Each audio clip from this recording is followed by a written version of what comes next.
안녕하세요. 저는 결혼 20년 차의 여자이고 나이는 40대 중반입니다. 꽃다운 25의 나이에 시집을 와서는 참 많은 세월을 남편과 겪으며 부부로 살았어요. 그 세월이 한순간에 지나서는 제가 곧 쉰을 바라보고 있다는 게 감개무량할 지경이네요. 그런 마음으로 40대를 맞이했고 40대가 되어서도 다가올 미래를 멀리 그려다보면서 그리 살았는데요. 최근 1년간은 제가 참 앞을 내다보고 살 여력이라는 걸 가지지 못했었습니다. 제가 지금 혈액암 투병을 하게 되면서 1년이 다 되어가도록 항암 치료를 받고 사는 중이거든요. 정확히 제 몸이 아파지기 시작한 것은 작년 말부터였습니다. 가을 단풍이 너무 예쁘게 졌길래 둘 있는 저희 딸들을 데리고서 집 앞에 개천이라도 단풍 구경을 가볼까 계획을 하고 있었는데 그때부터 슬슬 열감이 느껴지고 발진도 겪고 제 몸이 정말 이상하더라고요. 처음엔 코로나인 줄 알고서 코로나 검사도 받으러 갔었는데요. 아무 이상이 없어서 단지 간절기에 겪는 감기 몸살인 줄 알았습니다. 평범히 생각하고서 점점 약해지고 허해지는 제 몸을 거의 방치하다시피 내버려 뒀어요. 사는 게 바빠서 남편이랑은 결혼하고 단 한 번도 제대로 쉬질 않고서 맞벌이를 하며 살던 중이었거든요. 회사도 가야 하고 막 고등학교에 들어갔던 딸내미 그리고 중학생이 둘째 딸내미도 키워야 해서 제 인생은 자유시간이란 것이 거의 주어지지 않았습니다.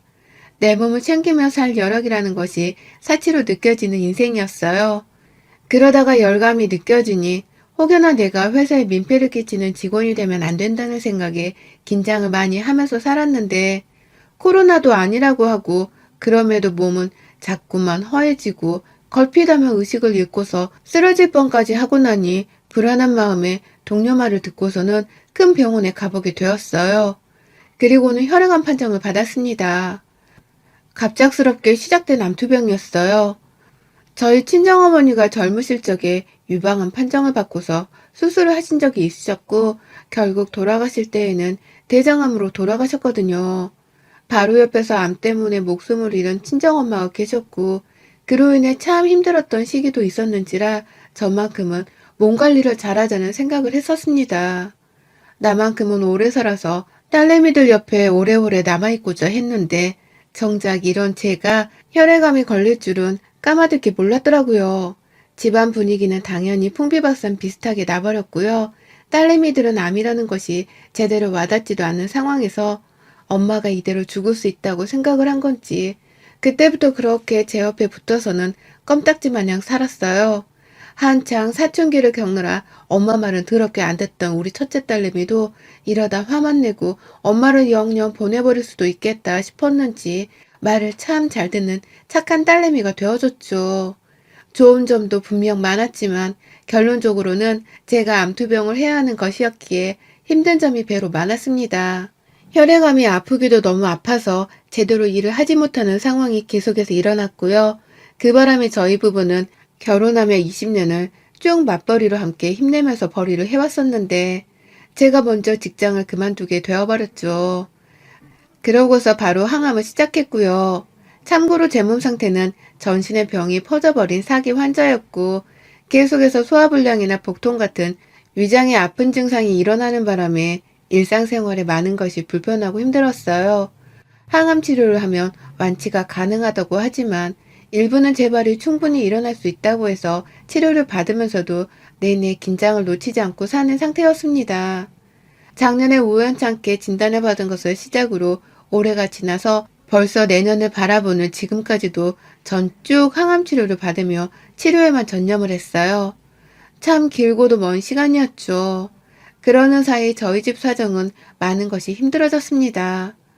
혼자 벌어오기 시작한 남편의 월급만으로는 4인 가족을 계속 케어해 나가는 것이 힘들었어요. 제가 받은 퇴직금으로 어찌저찌 급한 데에 들어가는 돈은 해칠 수 있었지만 앞으로의 미래를 생각하면 모든 것이 암울했죠. 그러다가 지난 7월 급기야 남편까지 다니던 직장을 그만두고서 제 항암 치료를 돕겠다고 나서기 시작하며 집안은 정말 쭉 기울어지기만 했었습니다. 저를 위해서 직장도 마다하고 제 치료에 전념해 주려고 꼭 붙어있던 남편을 생각하면 고맙기도 참 고마웠어요. 하지만 그 사람의 꿈이 나 때문에 접히는 것 같고 내 아이들이 나 때문에 이런 힘든 시기를 함께 거쳐야 하는 것만 같아서 미안하고 죄스러운 마음도 정말 컸답니다. 아이들 얼굴을 볼 면목이 없을 정도였어요.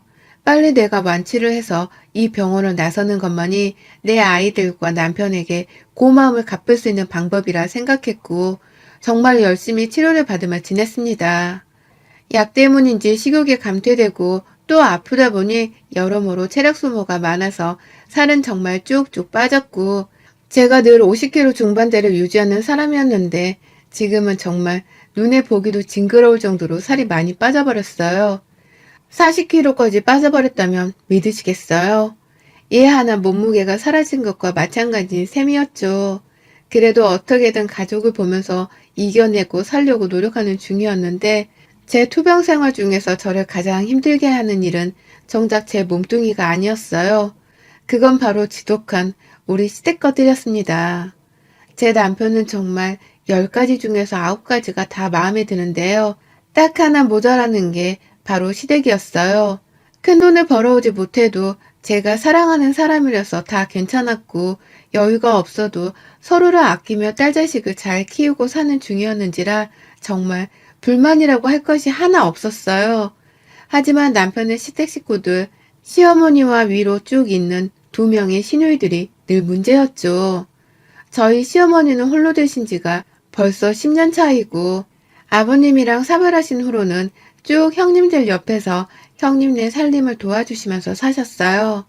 다행히 처음부터 서울에 살고 계신 분이셨는지라 집 구하거나 오고 가고 하는 문제는 걱정을 하지 않아도 되었고요.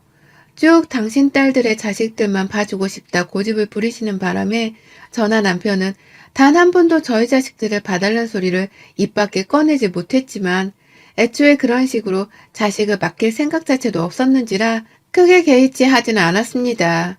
그냥 딸내미 사랑이 대단하신 어머님이시구나 싶은 마음뿐이었죠. 형님들도 다들 맞벌이를 하시는 분들이셨고 제가 잘 모르는 더 힘든 상황이 이 집안에 있을 수도 있는 것이니까 상관하지 않았고요.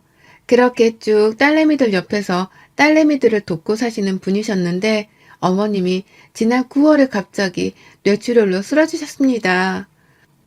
막 남편이 제 간병을 하겠다면서 다니던 회사도 그만두고서는 제 병원에 딱 달라붙어 제 항암을 돕고 있던 때였는데요. 어머님까지 갑자기 예고 없이 뇌출혈로 의식을 잃고 쓰러지신 바람에 제 남편은 제정신이 아니었어요. 저에 이어서 시어머니까지 온 식구들이 아픈 사람들을 뒤치다꺼리 한다고 아주 난리도 아니었죠. 남편은 당연히 저를 챙기다가 시어머니를 챙기면서 입원한 시어머니 병원에서 왕래를 하며 가장 바쁜 나날을 보냈고요.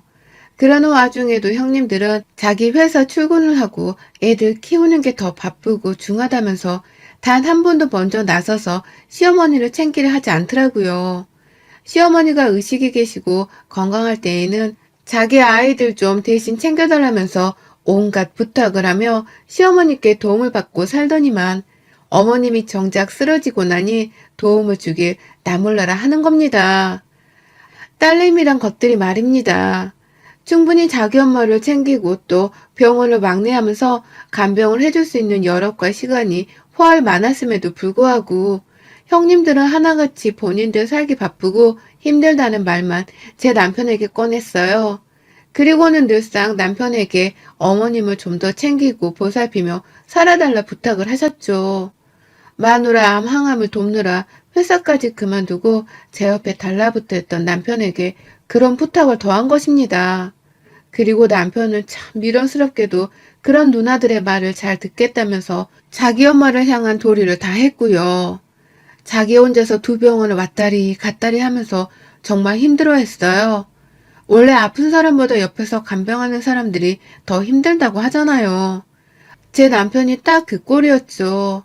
하나도 아닌 둘을 자기 스스로 도움 없이 챙겨야 하는 상황이었으니 말입니다.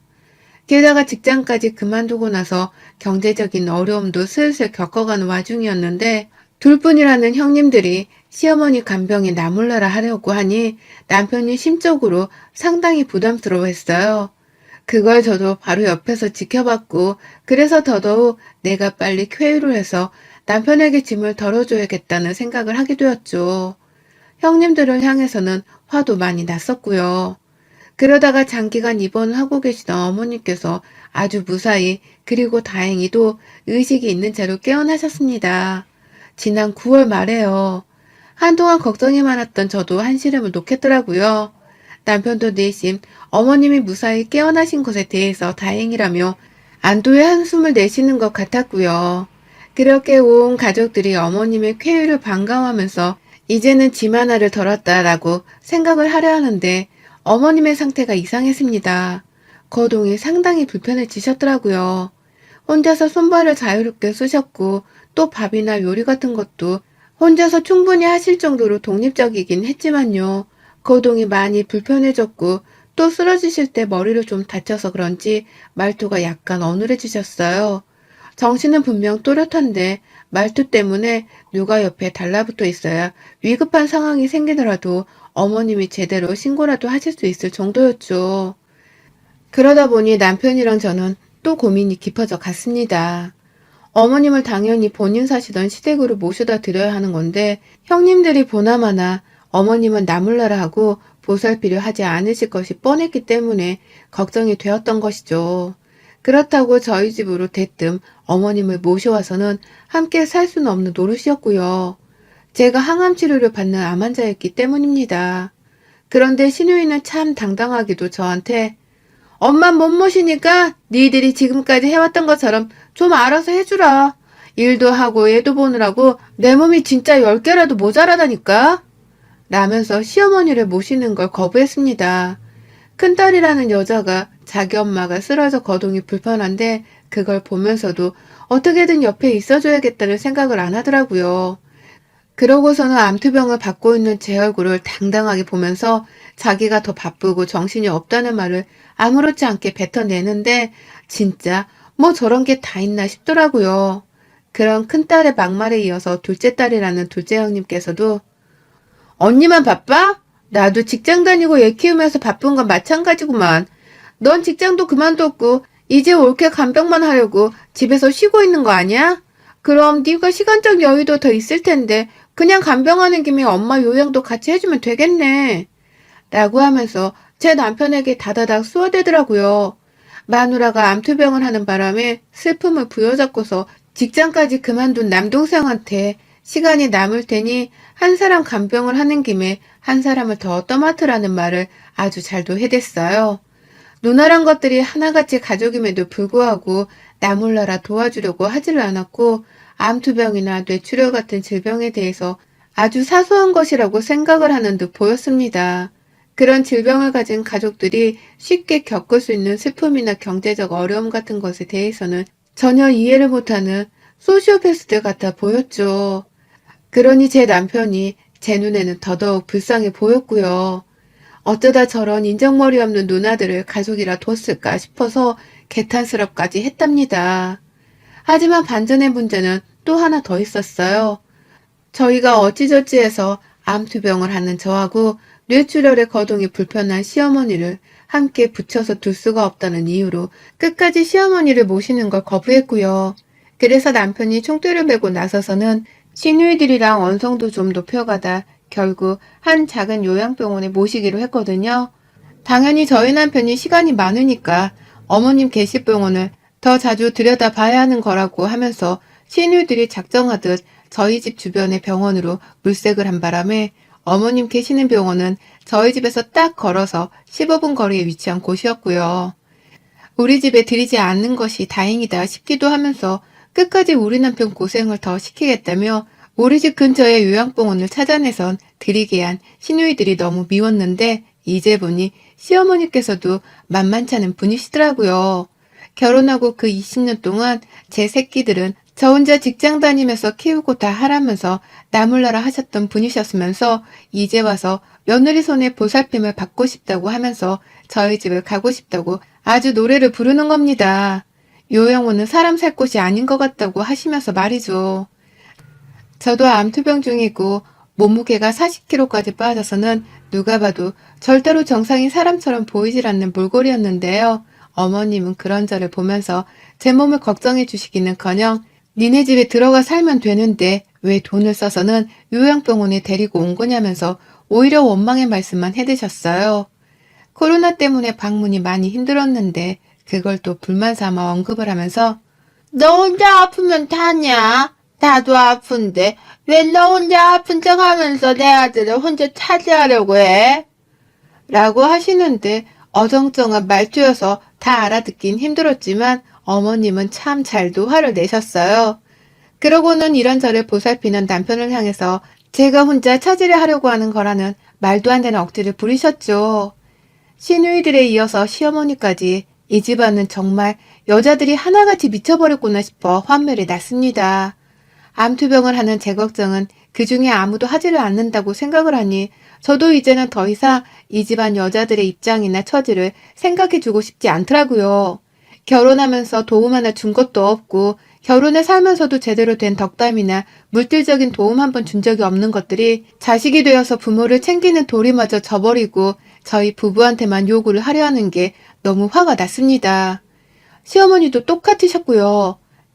나도 고등학생, 중학생 딸들을 키우면서 바빠 죽겠는 와중인데 암투병을 하느라 어쩔 수 없이 이 모양으로 괴롭게 살고 있다는 것을 보여줘야겠다 싶었어요. 그리고 그 기회는 바로 찾아왔습니다. 그날 어머님이 오전에 저한테 전화를 하셨어요. 요양원에 안 오냐고 대뜸 첫 마디부터 신경질을 부리시며 저와 남편을 찾길래 옆에 남편이 있음에도 불구하고 제가 어머님께 화를 좀 냈습니다. 어머님, 아들이랑 며느리가 지금 놀아요? 암투병하고 옆에서 간병하느라 둘 다 하루 1분이 모자란 처지인데 오라가라 좀 그만하세요. 어머님 딸들은 퇴근하고 뭐한대요? 왜 사소한 방문까지 죄다 저희한테만 뭐라 그러세요? 라고 말이죠. 그러니 남편은 제가 왜 갑자기 신경질이 부르는 건가 싶어서 어디가 아픈 건 줄 알고선 괜찮냐고 묻더라고요. 제가 보통 항암 치료 받으면서 위장이 끊어질 때 아플 때 막 소리를 지르면서 괴로워하고 아파하는 편이었는데 그것 때문에 남편이 놀란 듯 보였습니다. 하지만 이런 저희 부부의 사정은 남몰라라 하면서 시어머니가 수학이나 뭐로 말씀하시더라고요. 치사한 것들? 아들이 애미한 나 돌보는데도 저리 며느리 눈치를 봐서 쓰나? 라고 하면서 짜증 섞인 대답을 하고선 전화를 끊으셨어요. 그리고는 정확히 5분도 지나지 않아서 큰형님한테서 연락이 왔습니다. 어머님이 저하고의 대화를 다 일러다 바친 건지 형님도 첫마디부터 짜증을 확 섞어선 해대더라고요. 엄마가 남이야? 니들 집에 좀 들어가서 편히 지내고 싶다는 거 둘러둘러 왜 안 오냐는 말로 물어본 건데 그렇게까지 말을 했어야 해? 네 남편도 직장 그만뒀고 너도 이제 백수잖아. 집에서 항암 치료 받으면 병원 다니는 거면 우리보다 시간적 여유가 있잖아. 내 말이 틀려? 라고 말이죠. 아파서 치료받으려고 직장 그만두고 힘들게 사는 저희한테 괜찮은지를 물어보기는커녕 오히려 백수지 않냐며 당당하게 어머님을 돌봐줄 것을 요구하는데 와 진짜 숨이 턱 막히더라고요. 저는 형님의 목소리를 듣기도 거북스러웠습니다. 당시 시어머니 계시는 요양병원을 남편네 형제들이 3등분을 해서 나눠서 내고 있었거든요. 근데 형님이 당당하게 저희 집에 모셔가라는 식으로 말씀을 하니 그 돈마저 남편한테 내라고 하고 싶지 않더라고요. 형님, 저 암투병 중입니다. 저 암 환자예요. 완치가 안 된 암 환자예요. 형님 남동생은 지금 암 환자인 마누라 챙기겠다고 직장까지 그만두고 힘들게 살고 있어요. 그런데 그런 저희한테 뇌졸중으로 쓰러져서 도움이 필요한 시어머니까지 모시라고 말을 하고 싶으세요? 정말 몰라서 그런 부탁을 하는 거예요? 아니면 원래 배려나 생각이란 게 없는 사람인 거예요? 라고 하면서 남편의 앞에서 형님을 아주 쥐잡듯이 혼을 냈어요. 사람이면 사람 구실을 하고 살라며 인정머리 없이 굴 거면 니들끼리 어울려서 그러고 살라고 하면서 우리 집에는 피해주지 말고 사세요. 라며 언성을 완전 높여버렸습니다. 그러니 남편은 자기가 해결을 하겠다면서 제 전화기를 가져가려 하는데 전 도무지 남편을 믿을 수가 없었네요. 이 착하고 순진한 사람이 또 누나들 말에 휘둘려서는 자기 혼자 효자 노릇을 하며 희생을 할까 싶어서 말입니다. 그 희생은 결국 저와 제 아이들에게도 힘든 희생이 될 테니 그것만은 막고자 했죠. 암으로 죽을 뻔했는데 시누이들한테 화내는 것쯤은 이제 일도 아니었네요. 제가 승질을 부리니 큰형님은 말문이 막혔는지 기겁을 하셨다가 꼴에 또 지가 윗사람이라면서 절 가르치려 들더라고요. 그러다 급기야 저를 향해서 네가 그러니까 암에 걸렸지 라고 하면서 해서 안 될 말을 꺼냈어요. 감히 암 환자한테 그딴 몰상식한 말을 꺼내면서 저를 이겨먹겠다고 한 겁니다. 그러니 저도 인정사정 더 봐줄 것이 없었습니다. 그래? 내가 이렇게 살아서 암에 걸린 거야? 그럼 너는 암 선고를 받기도 전에 뒤져버리겠네? 인생을 그따위로 사는데 하늘에서 너 같은 애한테 항암 치료를 할 수 있는 기회나 주겠어? 친정엄마한테 도움받을 건 다 받고 산 주제에 이제 와서 아픈 엄마한테 신경조차 안 쓰고 살려고 하는 네가 그러고도 맏딸이니? 네가 그러고도 딸이긴 해? 나 죽으면 니네 엄마 오든지 말든지 하라고 해. 나 죽기 전에는 눈에 흙 들어가도 당신 엄마는 내 집에 못 들어와. 당신도 마찬가지고. 라면서 전화를 끊어버렸어요. 남편한테는 뭐 이런 집구석에도 효자 노릇을 하려고 하냐면서 제발 정신 좀 차리라고 역정을 쏟아냈고요. 내가 죽기 전에 이런 꼴을 봐야 하는 거냐면서 나 이러고 죽으면 분에 터져서 관짝 안에 제대로 드러눕지도 못한다 하며 남편에게 억울해 죽겠다고 울부짖어 버리니 남편도 아차 싶었나 보더군요. 왜 죽는다는 소리를 하냐면서 저를 달래고 그런 일이 없도록 하겠다면서 굳은 결심을 하는데 이 남자를 믿어도 되나 싶었습니다. 그러는 사이 저는 시어머니께 도로 전화를 드려서는 거기서 평생 며느리 방문 한 번을 더 못 받아보시고 사세요. 아프신 분이 며느리 괴롭힐 여력은 있나 본데 살만 하신 것 같네요. 그럼 쭉 더 살아보시던가요. 라고 하면서 그 속을 더 뒤집어 놨습니다. 같이 아픈 사람이니까 이렇게까지 하려고는 안 했는데 아무도 저를 암 환자라고 배려해주지도 않고 이해해주려 하지도 않는 꼴을 보니 저 혼자서 시댁 식구들을 배려해줘가면서 살 필요가 없겠다 싶었죠. 그래서 할 말 못할 말을 다 끄집어 내가면서 제가 죽어도 억울해서 눈이 떠지는 일이 없도록 속 시원하게 말을 꺼냈습니다. 그러니 시어머니는 제 말에 제대로 대답도 못 해본 채로 전화 끊김을 당하셨고 시누이는 시누이대로 저한테 욕만 처먹고서 전화며 문자를 씹혔어요. 저는 제 항암 치료에만 힘쓰고 싶으니 제발 니들 식구들 목소리를 더 듣지 않게 해달라며 남편에게 애원을 했고요. 전 몰랐는데 그날 후 남편은 시누이들한테 반항을 하겠다고 급기야 시어머니의 요양병원 입원에 들어가는 비용을 일절 지불하지 않겠다고 선언을 했다더군요. 니들끼리 직장 다니는 중이니까 돈 벌어 잘 모셔보라고. 나는 직장도 그만둔 마당에 마누라 항암이나 잘 돕겠다고 하면서 그 말을 그대로 남기고는 시누이들한테서 잠수를 타버렸다는 겁니다. 그러고는 아예 누나들이나 엄마가 없는 듯 사는 것이 저나 저희 가족에게 좋을 것 같다면서 새 집을 알아보자고 이사 나갈 준비를 하는 거예요. 둘 다 직장을 그만둔 마당에 저희가 더 이상 서울 한복판에 살 이유가 병원 가는 것 말고는 없었고요. 그래서 결국 저는 남편의 말에 격하게 동의를 하고 환영을 했답니다. 아이들도 부모의 말에 잘 따라줬고 이대로 저희는 서울집 팔고서 지방 조용한 곳에 요양을 하며 살려고 해요. 집 팔고 난 돈으로 나중에 큰애랑 둘째 대학 학비로 써도 되겠다 싶고 말이죠.